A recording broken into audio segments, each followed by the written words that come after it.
Gulai ayam dalam kuali dipanaskan ibu agar tak basi. Bual-bual santai hadir kembali, obrolan cerdas menginspirasi. Assalamualaikum warahmatullahi wabarakatuh. Waalaikumsalam. Sahabat TNN, jumpa lagi di Bual-bual Santai. Edisi kali ini kita kedatangan seorang tamu yang spesial. Wah, ini kepala dinas di Kota Pekanbaru, tepatnya di Dinas Kepemudaan dan Olahraga. Kita bersama Bang Hazli Fendrianto. Apa kabar Bang? Woi. Akhirnya bisa datang juga nih ke markasnya TNN Channel ya. Siap. Aduh, sudah lama sebenarnya mau dijadwalkan, cuma kesibukan biasalah. Kepala dinas itu kan banyak urusan ya kan. Kita akan bincang-bincang seputar dunia olahraga dan kepemudaan nih ya. Kita tahulah bahwa olahraga ini merupakan bidang yang penting dalam kehidupan bermasyarakat dan bernegara, karena ya selain bicara soal prestasi yang membanggakan suatu daerah atau suatu negara, juga punya dampak positif banyak sekali bagi kehidupan masyarakatnya, terutama pemuda ya. Karena itu biasanya disandingkan tuh pemuda dan olahraga, nggak ada gaek dan olahraga. Gitu ya Bang ya? Betul. Jadi kalau kita lihat, karena memang biasanya kalau yang namanya olahraga identik nih dengan anak muda. Tujuannya kan juga supaya anak muda itu punya kegiatan yang positif kan. Siap. Supaya mereka nggak terjebak pada hal-hal yang negatif. Baik, sahabat TNN, kita akan mengupas tentang bagaimana olahraga di Pekanbaru nih bersama Pak Kadis ya. Bang Hazli, tahun 2025 ini apa kira-kira yang jadi prioritas dari Dispora Pekanbaru? Wah, boleh diceritakan nih. Makasih Bang Saud, tadi pantunnya keren kali. Senang kali saya. Saya balas juga dulu pantunnya. Oh boleh, ini berbuah terong sebesar ibu jari. Uish. Enak dimakan dengan gulai kari. Rindu hati rasa tak terperi. Ketemu teman-teman sahabat TNN yang baik budi. Makasih ya Bang Saud ya. Siap. Kami udah diundang sini. Memang udah beberapa kali dijadwalkan karena ada beberapa urusan lah yang udah kami agendakan. Jadi kami minta dijadwalkan ulang gitu. Yang kedua, ya kami juga mengucapkan terima kasih ya. Mudah-mudahan kami mendukung, mengikuti terus podcast dari sahabat TNN ini, asik-asik gitu. Rugi rasanya kalau kita nggak diundang ke sini. Gitu. Kemudian perihal program prioritas Dinas Kepemudaan dan Olahraga Kota Pekanbaru, kami ini perlu kami sampaikan punya 4 bidang, satu sekretariat ya Bang ya. 4 bidang ini. Yang pertama bidang kepemudaan, itu indikator kinerja utama kami.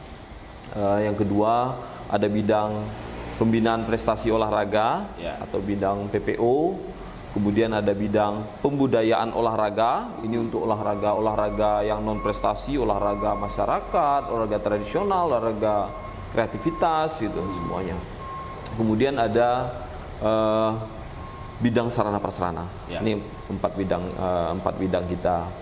Dan untuk program prioritas kita di tahun 2025 ini mudah-mudahan fokus kita mendapat dukungan. Kemarin di akhir November 2024 kita dipanggil RDP dengan Komisi 3, mitra kerja kita Komisi 3 DPRD Kota Pekanbaru. Kebetulan beberapa anggota Komisi 3 ya, ketua, wakil ketua merupakan ketua cabur. Kita punya 53 cabang olahraga di KONI Kota Pekanbaru, beberapa diantaranya ketuanya di Komisi 3. Jadi alhamdulillah komunikasi kita lancar, termasuk juga dengan TAPD kita, terutama Bapeda. Jadi kita sudah merumuskan, mudah-mudahan tahun 2025 ini kita bisa melaksanakan Porkot, Pekan Olahraga Kota Pekanbaru. Nah, Porkot ini rencananya semua cabur yang dilaksanakan di Porprov 2026 Pekan Olahraga Provinsi di Siak dan Dumai, biasanya di Oktober atau November, cuman untuk 2026 ini kayaknya pihak penyelenggara ya Pemprov dalam hal ini Dinas Dispora Provinsi Riau minta disamakan dengan agenda hari jadi Provinsi Riau, mungkin sekitar Agustus awal 9 atau 10 Agustus. Nah itu tadi, jadi persiapan kita di 2025 ini sebagaimana koordinasi intens kita dengan KONI, dengan Komisi 3, dengan TAPD kita juga, kita fokus untuk melaksanakan Forkot dulu. Forkot ini akan dilaksanakan pada tahun 2025 ini semua cabur yang dilaksanakan. Tentunya penyelenggaranya nanti kami kerjasama dengan pihak KONI dan sepenuhnya ini melalui jalur hibah ke KONI Kota Pekanbaru dengan anggaran semuanya untuk cabur yang pertandingan semua sudah kami hitung. Kenapa ini menjadi prioritas kami? Untuk sementara ini di 2023-2024 kami fokus pembinaannya untuk Liga Pelajar. Jadi kepada kawan-kawan juga banyak nih yang menyampaikan proposal untuk melaksanakan kegiatan ini kegiatan itu. Bukannya kami tidak bisa membantu maksimal ya. Kenapa kami nggak bisa bantu maksimal? Karena memang kami fokusnya kalau teman-teman itu hanya melaksanakan sifatnya turnamen ya atau kejuaraan-kejuaraan singkat 2 hari, 3 hari, 1 minggu selesai, kami nggak bantu. Karena habis itu selesai. Kita bantu yang fokusnya di liga. Liga ini kompetisi minimal 2 bulan. Bisa panjangnya bisa 4 sampai 6 bulan. Jadi kita mainnya Sabtu Minggu aja. Bayangkan Liga Pelajar ini sudah kami putar beberapa, mulai dari SD, SMP, SMA, ada takraw, ya, bola tangan, basket, voli. Itu kita main di Sabtu Minggu, Bang. Sabtu Minggu. Sepak bola nggak ada? Sepak bola ada. Sepak bola ada, U19. Kita udah berjalan. Itu diputar dari bulan Juni 2024 sampai Januari 2024 sampai Juni baru selesai. Mainnya di UIR. Main Sabtu Minggu. Panjang ya? Panjang dia. Jadi panjang. Jadi kita nggak 2-3 hari selesai. Kalau itu nanti orang lupa. Satu minggu selesai turnamennya kan, situ lupa. Jadi kita fokus di liga. Liga itu jadi anak-anak itu kita bayangkan kita menggandeng IO juga nanti siapa tahu sahabat TNN nanti bisa juga untuk bisa jadi mitra kami untuk mempublikasikan liga-liga yang kami pertandingkan. Misalnya kayak di takraw atau di basket, sepak bola itu Bang, futsal ya. Mereka main Sabtu Minggu, Senin sampai Jumat kan mereka belajar. Terus juga latihan di sekolah ada. Terus profil-profil pertandingan per pekannya itu kita buat klasemen. Kemudian siapa yang terbaik, asisnya, top skornya, the best playernya, kita buat gitu. Kita angkat profilnya gitu. Termasuk juga adik-adik peserta liga itu bedanya liga dengan kejuaraan-kejuaraan singkat itu, kalau liga ini kan pesertanya permanen. Ya kan pesertanya itu aja. Kalau 8 tim aja. Tapi bagaimana mereka sekolah-sekolah ini masuk ke 8 tim itu bisa ikut itu kan mereka harus berjuang dulu gitu. Atau 12 tim ada tim seleksi aja. Dulu ya? Seleksi dulu baru masuk liga gitu. Berarti nggak bisa langsung siapa aja mau ikut liga. Jangan. Seleksi ya? Iya, seleksi kalau lebih dari 12 tim atau kita tetapkan dengan IO-nya, kita sepakati dengan panitianya misalnya 8 tim, organizernya kan, atau 16 tim. 16 besar berarti. Nah itu gitu. Menentukan dia bisa masuk liga itu seleksi dulu kalau peserta lebih ya kita seleksi dulu. Nah ya proses seleksinya itu seperti apa? Mereka pertandingan playoff namanya. Playoff dulu mereka. Baik itu semuanya kita main gitu. Nanti yang masuk di tim elitnya yang liga inilah kan gitu kira-kira. Jadi paling tidak dengan konsep liga itu pertama jangka panjang. Artinya kita bisa memantau mana yang paling siap, punya konsistensi, kualitas permainan di situ ya. Karena kita bisa mantau, pelatih-pelatih bisa melihat dan ketahuan kok. Kalau kita melihat sekali, 2, 3 kali, 4 pekan aja kita lihat, udah tahu si itu yang bagus, itu yang bagus. Jadi tim ini ngawasi, ada si itu payah, kita bisa diukur kekuatan itu. Kemampuan itu rata-rata bisa diukur di situ. Itu berbahaya itu pemain itu ini. Udah ketahuan. Dan tidak susah kita mencari bibit kalau dari konsep liga. Hanya saja memang kita tidak bisa fokus di pertandingan-pertandingan bergu. Kita juga harus fokus di turnamen-turnamen perorangan, misalnya atletik, renang, catur. Nah ini juga panahan. Ini juga kita harus perhatikan juga polanya, karena kan mereka bukan bergu perorangan. Sistemnya pakai batch 1, batch 2, batch 3, batch 4. selama ini yang udah bekerja sama kita dengan Perpani itu bagus sekali. Perpani pola pembinaannya bagus sekali. Kalau dari cabur yang benar-benar punya potensi ya, atau yang jadi andalan Pekanbaru itu apa sih Bang Azli? Ya, sebetulnya 53 cabur kita tuh kalau untuk level Porprov idealnya itu kita harusnya ranking 1 semua. Idealnya ya Bang ya, kita maunya kan gitu. Baik itu sepatu roda, baik itu panahan, semuanya, bulu tangkis, tenis meja Bang, kita harusnya idealnya kita ranking 1. Ya cuman nanti jangan menjelang Porprov itu biasanya ya, ini kan Porprov ke-11, menjelang itu banyak ya catut-mencatut atlet gitu, dan kita nggak mau, kita udah berusaha komunikasi dengan KONI juga udah berkuat jajarannya di cabur-cabur supaya kita mempertahankan aset kita, supaya pamor kita ini bisa naik lagi. Jadi tahun 2026 ini kan Porprov ke-11 ya. Sebelumnya Porprov ke-10 tahun 2022 di Kuansing itu Pekanbaru nomor 3 Bang. Oke. Kemudian di Porprov ke-9 di Kampar 2017 itu kita peringkat 3. 2014 di Inhu itu Porprov ke-7. Mohon maaf, Porprov 10, 9 peringkat 8. Itu kita peringkat 3 juga. Wow. Spesialis juara 3 ya? Iya, di Inhil tahun 2011 itu kita peringkat 2. Oke. Terakhir kita peringkat 1 itu di Porprov ke-5, nggak salah, Porprov ke-5 itu di Bengkalis. Sampai 5, 4 yang Porprov pertama itu juara 1 umum terus. Jadi pamor Pekanbaru itu mulai tergerus tahun 2011 ketika diadakan Porprov yang ke-7 atau ke-8 itu di Inhil. Kita nomor 2. Dari situ kita mulai tergerus, nggak pernah lagi. Nah, kita wanti-wanti.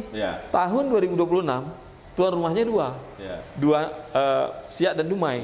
Karena biasanya kita sulit mengimbangikan kalau ada satu Bengkalis. Bengkalis ini sekarang kan sering juara umum nih.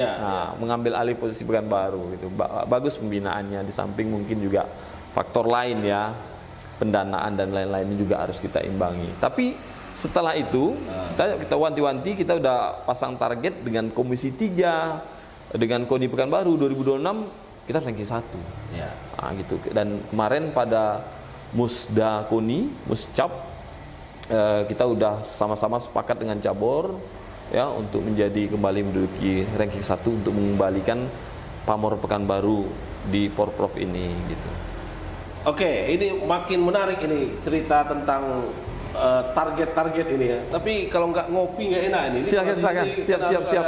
Aduh, repot-repot nih. Kalau Sari, ini Pak Kadis supaya nggak seret ya. Iya. Kita kasih kopi juga nih. Bisa aja Bang Saud nih. Namanya makasih ya, buah itu kalau sambil ngopi nggak enak, makasih. Iya, betul. Makasih ya. Makasih. Itu. Kita seruput lah dulu. Iya, siap ya.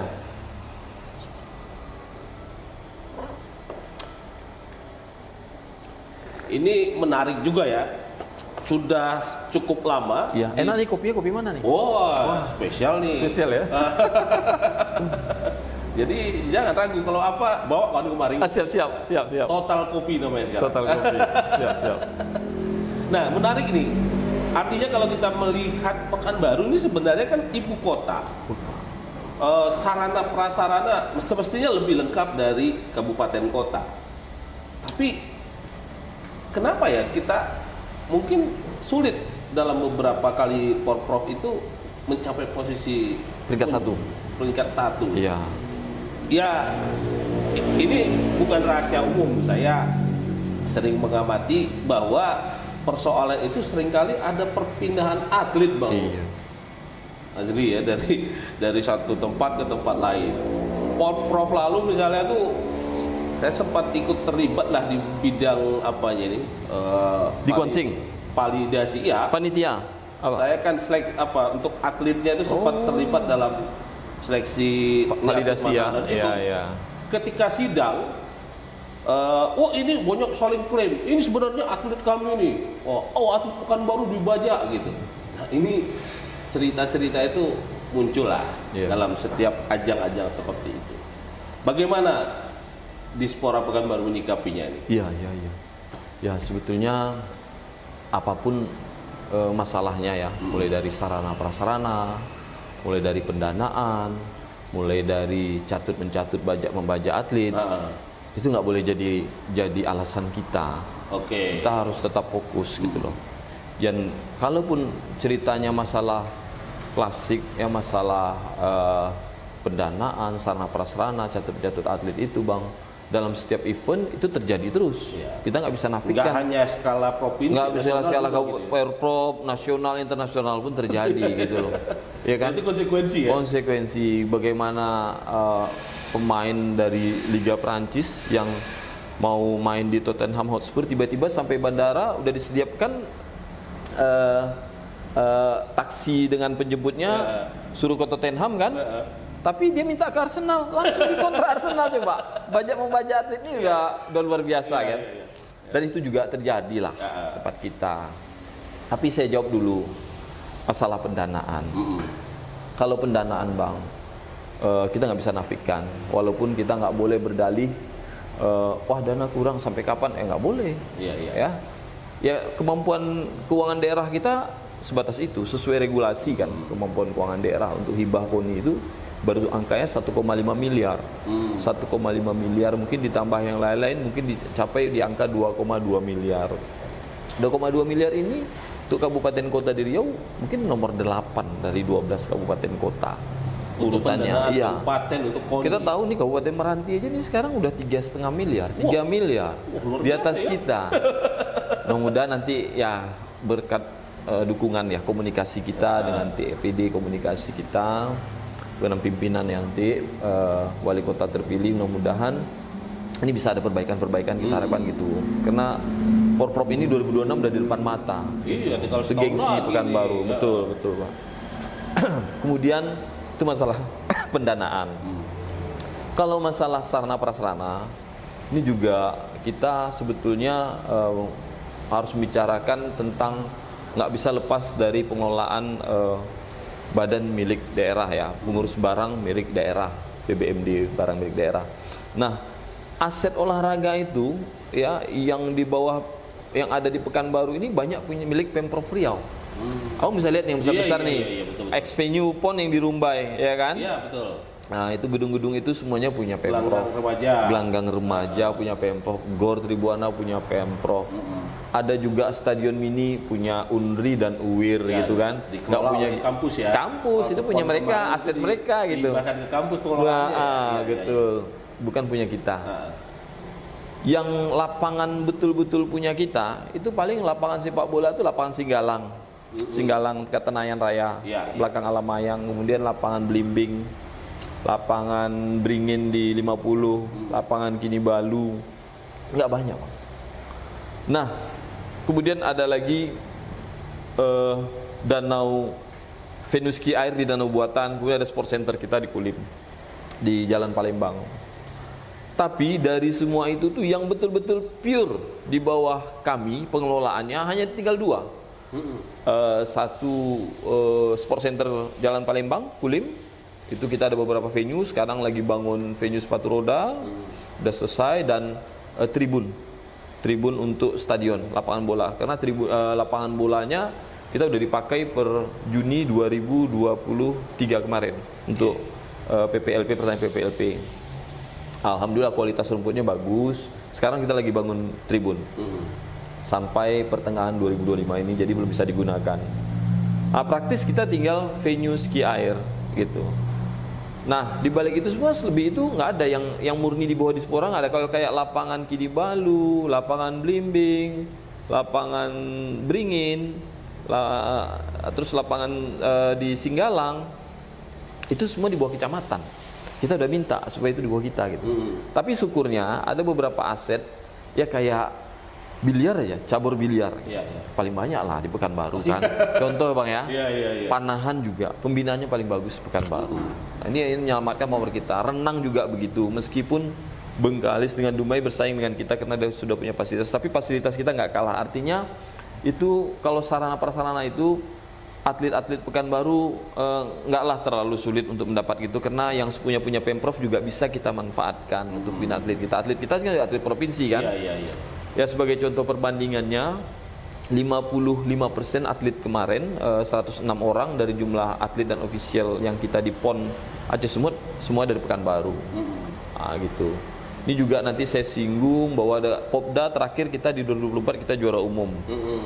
Insya Allah nanti dalam waktu dekat dicairkan untuk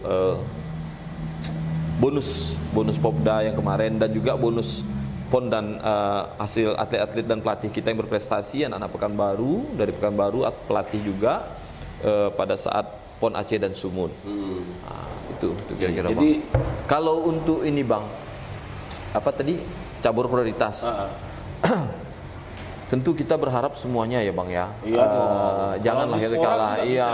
Tapi kan realistis juga. Realistis juga. Kayak Anggar tuh ini menghasilkan pundi-pundi emas itu. Pundi kita tuh kayak dari renang, atletik, panahan. Panahan, kemudian sepatu roda. Walaupun kemarin belum ada, ini baru masuk ini sepatu roda. Kemudian dari cabang bela diri beberapa ya Bang ya. Itu kemudian juga dari tenis meja juga masuk gitu. Mudah-mudahan nanti ada tambahan-tambahan dari lainnya gitu. Kalau di Kuan Singwaran ingat berapa emas kita? Kita sekitar 30-an Bang. 30 peringkat 3 kita yang jelas. Peringkat 3. Dia kadang-kadang begini, tergantung kesiapan tuan rumah. Jadi terjadi perubahan cabur. Yang ini di pertandingan yang enggak gitu kan. Sehingga kita sulit mengukurnya dari jumlah medali. Peringkat lebih baik karena semuanya mengikuti cabur itu, mereka siap dengan tempat pelaksana yang sama, peringkat kita peringkat berapa gitu. Kalau kita mengatakan nanti berapa dulu medali emas ini, bukan saya kira yang kita, walaupun kita mungkin misalnya cuma dapat 20 emas, tapi kita tahu-tahu juara 1.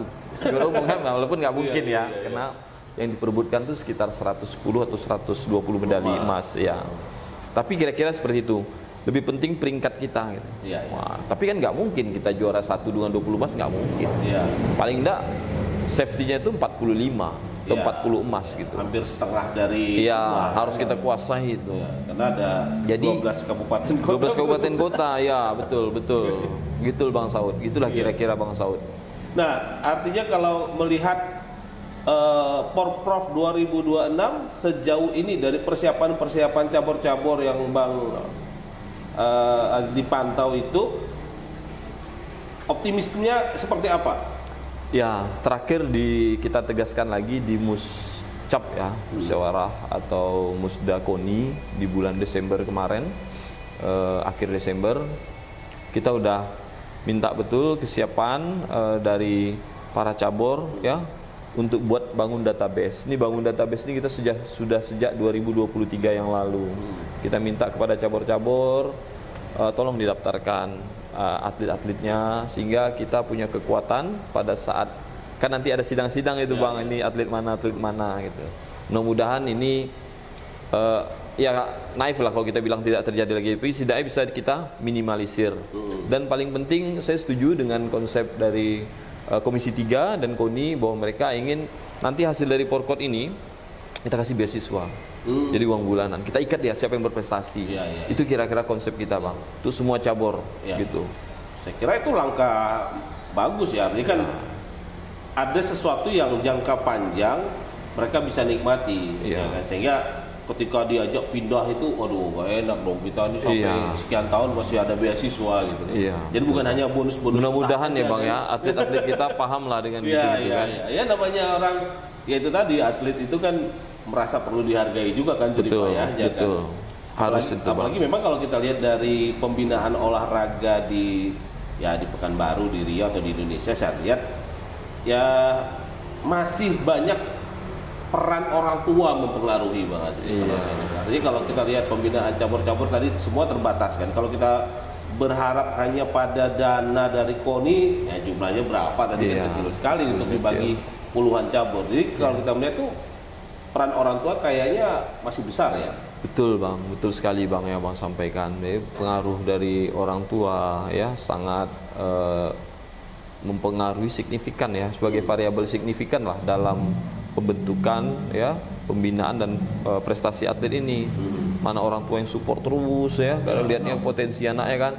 Ada, dia nggak mikir kemana-mana, pokoknya anakku ikut ini gitu, sehingga pelatih pun merasa terbantu gitu loh.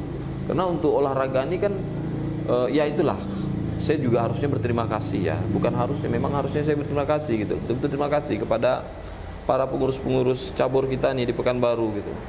Di saat Pemko belum bisa mungkin memberikan yang terbaik lah apresiasinya kepada mereka, kan mereka ini udah berjasa banyak gitu. Ya. Untuk para pengurus cabur nih, mohon maaf lah kadang-kadang saya sampaikan kalau saya ketemu dengan ketua cabur ini, ketua cabur itu kan,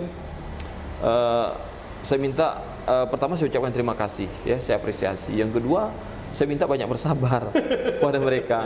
Yang ketiga, saya minta jangan baperan, karena kadang-kadang udah berbuat, jangankan di level cabur, level klub aja. Level klub tuh dia udah berpunya kan, di bawah cabur ini klub ya, kayak misalnya Panahan punya banyak klub ya, sepak bola punya banyak klub kan di bawah PSSI-nya, atau sepatu roda atau senam renang kan banyak klub. Itu udah buat terbaik pun masih aja disalah-salahin gitu loh ya kan, masih aja dibicarain di belakang-belakang. Saya bilang jangan baperan, nggak boleh. Kalau ngurus olahraga nih kita harus happy, saya bilang semangat. Pokoknya itulah kuncinya. Begitu mau ngurus jadi ketua olahraga harus siap. Harus siap. Keluar duit pribadi, keluar energi, keluar waktu kan bukan hal yang gampang. Nggak semua orang mau. Kalau nggak punya komitmen, tapi karena hobi deh kan. Itu pun cinta sama olahraga demi memajukan nama daerah, memajukan olahraga itu. Inilah kepedulian ini. Kita juga berharap perusahaan-perusahaan besar, korporat besar ya, mereka harus bantulah. Belum banyak mendorong ya kita udah mulai bang, udah mulai dengan KONI. Misalnya nanti perusahaan ini megang satu cabur aja, satu cabur. Ada ini bapak angkatnya kan, bapak angkat cabur, ya? Ini akan coba kita upayakan nanti bang, gitu bang, sambil kita terus berjalan sebetulnya. Nggak bisa kalau cuma ngarapin dana pemerintah aja nih. Jadi perlu juga support dari perusahaan lah ya. Kan banyak yang besar-besarnya, ada PHR, ada PTPN 5, ada Bank Rio Indofood, bener bang, banyak-banyak lah, pengelolaan kebun lagi. Nah, dia kan cuma ngantongi cuan aja nih perusahaan-perusahaan nih. Ingat membina olahraga Pekanbaru, betul. Makasih nih Bang Saud yang udah support kami nih. Iya harus gitu kan. Nah, olahraga tadi sudah kita bahas banyak lah ya. Tapi kan tadi kepemudaan. Nah, saya perlu tahu juga nih, kepemudaan ini yang diurus Dispora ini apanya? Ya, makasih Bang. Jadi sesuai Undang-Undang Kepemudaan itu nomor 40/29 Bang. Yang nama pemuda itu 16 tahun sampai 30 tahun. Jadi pure berarti ini anak kalau SMA. Ini olahraga ya? Enggak Bang. Pemuda nih Bang. Oh di kepemudaan. Enggak ada bidang olahraga. Ya di kepemudaan. Karena kan gini katanya namanya anak muda sekarang sampai umur 50 tahun anak muda juga. Wah, itu kita tuh Bang. Itu berarti kita itu. Nah, saya jiwanya muda. Betul. Kita kan dasarnya 16 sampai 30. Oh, 30. Itu Undang-Undang 40 Undang-Undang Kepemudaan Bang. Nah, jadi kita nggak masuk situ lagi. Tapi kita membina. Gitu. Jadi di 16.30 lah ya, kira-kira asar lah waktunya gitu ya, 16.30 itu. Di luar itu dia nggak kategori pembinaan pemuda lagi. Jadi pure anak-anak SMA sampai anak mereka umur 30 itu merupakan pemuda. Yang selama ini diprogramkan oleh Kemenpora yang rutin itu adalah pertukaran pemuda. Kita selalu ikut aktif ya. Kemudian ini ada antar provinsi atau sampai ke luar negeri? Antar provinsi ada, antar luar negeri, dan rata-rata yang dikirim oleh Pemprov Riau itu kan biasanya 2 orang tuh Bang, 2 putra, 2 putri, 2 pemuda, 2 pemudi, selalu ada dari Pekanbaru. Oh, itu kemudian, berarti bukan Dispora yang mencari hubungan dengan negara lain, tapi programnya provinsi. Kemenpora. Oh, artinya kita proses seleksi aja. Seleksi kita, mana mereka kan dia diundang nggak cuman dia bisanya apa, kompetensinya di bidang mungkin ada hal yang unik dari dia, kemudian di bidang penguasaan sosial, kebudayaannya, seninya seperti apa. Ini juga nanti menjadi penilaian. Itu tiap tahun ya? Tiap tahun. Biasanya di bulan berapa tuh? Maret udah mulai seleksi itu Bang, Maret April. Nanti di tingkat provinsi sekitar pertengahan Juni Juli gitu. Kemudian baru ke tingkat provinsi, nanti baru tingkat nasional Kemenpora. Nanti ada yang tingkat nasional, ada yang internasional. Kemudian juga ada namanya itu untuk seleksi pemuda Bang. Juga ada pemuda pelopor. Pemuda pelopor ini pemuda yang sebenarnya juga pemuda inspiratif, pemuda wirausaha. Mereka ini punya karya, punya karya kayak kami udah ngumpulkan. Walaupun dia tidak menang sampai tingkat provinsi, sampai tingkat nasional, ya kan? Kadang-kadang anak Pekanbaru udah menang tingkat provinsi, nasional menang lagi gitu. Ada beberapa itu bang, beberapa tahun. Kami coba mundur 10 tahun belakangan aja. Di tahun ini ternyata kami lihat mereka luar biasa karya-karyanya. Ada yang membuat produk-produk yang perlu kena ada unsur teknologi, perlu dipatenkan, tapi mereka nggak ada biaya, nggak punya akses. Ini kita bantu. Ada yang buat pakan untuk ikan, ya, untuk peternakan. Mereka buat pakan sendiri gitu. Dan ini udah mereka lakukan di beberapa kabupaten kota. Anak Pekanbaru di Rohul mereka udah buat, di Rohil. Kemudian ada yang membuat produk kayak air spray gitu. Ini kan tinggal kita produksi aja, kita bantu mereka kan. Jadi khas anak Pekanbaru untuk helm, untuk sepatu gitu. Jadi menghilangkan baunya gitu kan. Kemudian ada juga mereka membuat riset-riset ilmiah, ya, kerjasama dengan anak-anak SMA kita gitu. Mereka yang bina pemuda pelopor ini rata-rata anak ini mereka udah masih kuliah, pasca kuliah gitu, dari berbagai universitas di Pekanbaru. Begitu juga mereka nanti semua hasil-hasil karya itu kita gabungkan, kita bukukan jadi satu bang. Ini kan kayak jadi jejak sejarah. Ini loh prestasi anak Pekanbaru. Kita nih nggak nongkrong aja, nggak rame-rame, nggak jelas aja, nggak tawuran. Tapi mereka juga punya karya. Ini juga perlu kita angkat bang gitu. Kemudian juga di samping pemuda pelopor, kalau wirausaha juga kami sedang menghimpun beberapa anak-anak pemuda Pekanbaru nih yang jago di bidang pertanian. Bantuan pendanaan nggak kalau di Dispora untuk anak muda yang mencoba menjadi entrepreneur gitu? Kalau kita bantuannya belum ada bang, karena memang itu kita hibahnya itu hanya sebatas tadi kan ke beberapa mitra kita. Kalau di bidang PPO ini mitranya tuh ada KONI, NPC bang ya, National Paralympic, kemudian untuk SOINA, Special Olympic Indonesia. Kemudian kalau di bidang pemuda olahraga untuk KORMI, kemudian di bidang pemudaan hanya untuk pramuka. Karena sampai saat ini status KNPI kan masih dualisme, jadi kita bukukan dulu kebijakan pendanaannya, bantuan dari situ bang. Pramuka tetap ada karena tidak dia masih seperti KONI, seperti jadi kalau yang tadi untuk program-program pemuda-pemuda yang bergerak di UMKM itu bantuannya fasilitasi ya? Fasilitasi, kami akan fasilitasi mereka.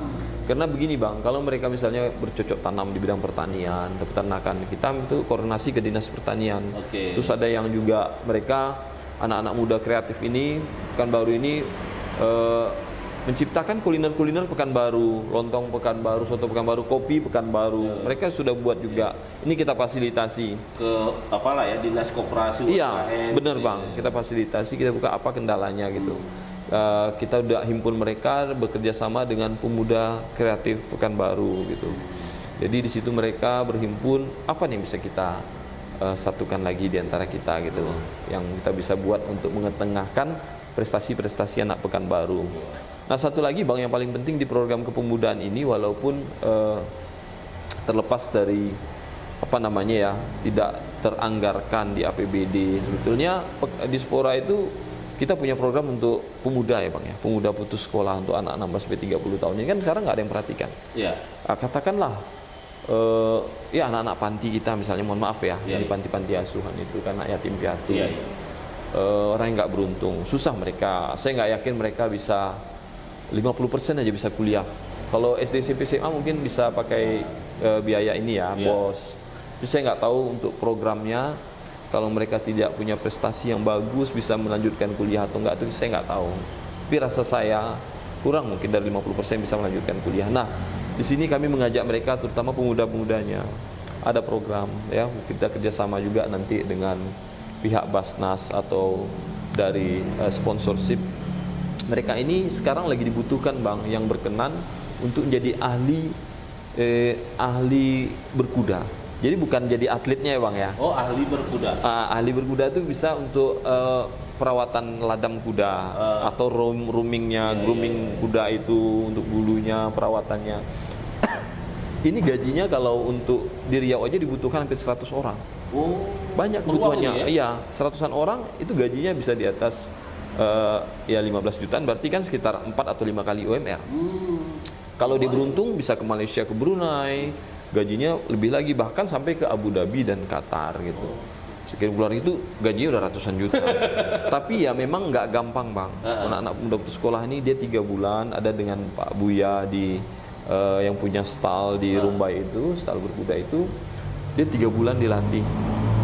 3 bulan dilatih, kemudian diseleksi. Tapi yang lulus nggak banyak, paling 1-2 orang, karena dia seleksinya ketat ya. Ya perlu ketekunan bang. Perlu ketekunan, kerajin. Kalau dia salah-salah dia terjang kuda nanti. ini kan nggak semua orang bisa hatinya mendekati itu gitu loh. Itu contohnya untuk program kita, walaupun itu tidak pernah dianggarkan di APBD. Tapi kita coba cari terobosan dan sama dengan pihak ketiga yang mau danai. Mudah-mudahan lah ini Dispora Pekanbaru terus komit dan konsisten mengawal anak-anak muda ini berprestasi, baik itu ya di bidang akademiknya, non akademiknya, olahraganya ya. Mudah-mudahan bisa. Dan kita juga support dan doakan nih dari TNN untuk Dispora. Makasih Bang Saud, makasih Bang Saud. 2026 juara satu lagi lah di Porprov. Di Porprov ya. Amin, Rabbil alamin. Ya Bang, makasih Bang. Baik Bang Azri, ini waktu kita bual-bual ini nampaknya sudah dikasih kode dari sama sutradaranya ya. Jadi harus kita tuntaskan. Siap. Nah, lain waktu nanti kita ngobrol lagi. Siap. Terutama mungkin nanti jelang Porprov lah ya. Forkot dulu 2025. Forkot ya. Boleh. Nanti jadwal kan kita siap. podcast lagi. Makasih Bang. Jelang Forkot kan. Makasih Bang Saud. Mantap ya, biar kita bahas. Baik, sahabat TNN Channel, nggak terasa ngobrol dengan Bang Azri ini enak banget ya, penuh informasi. Dan mudah-mudahan apa yang kita bual-bualkan dengan santai ini bisa menjadi informasi dan inspirasi yang baik bagi sahabat semua. Demikian Bang Azri, terima kasih ya. Makasih. Assalamualaikum. Sampai jumpa lagi nih. Sampai jumpa. Sukses Bang. Ya. Baik, sahabat TNN Channel, sampai jumpa lagi. Assalamualaikum warahmatullahi wabarakatuh.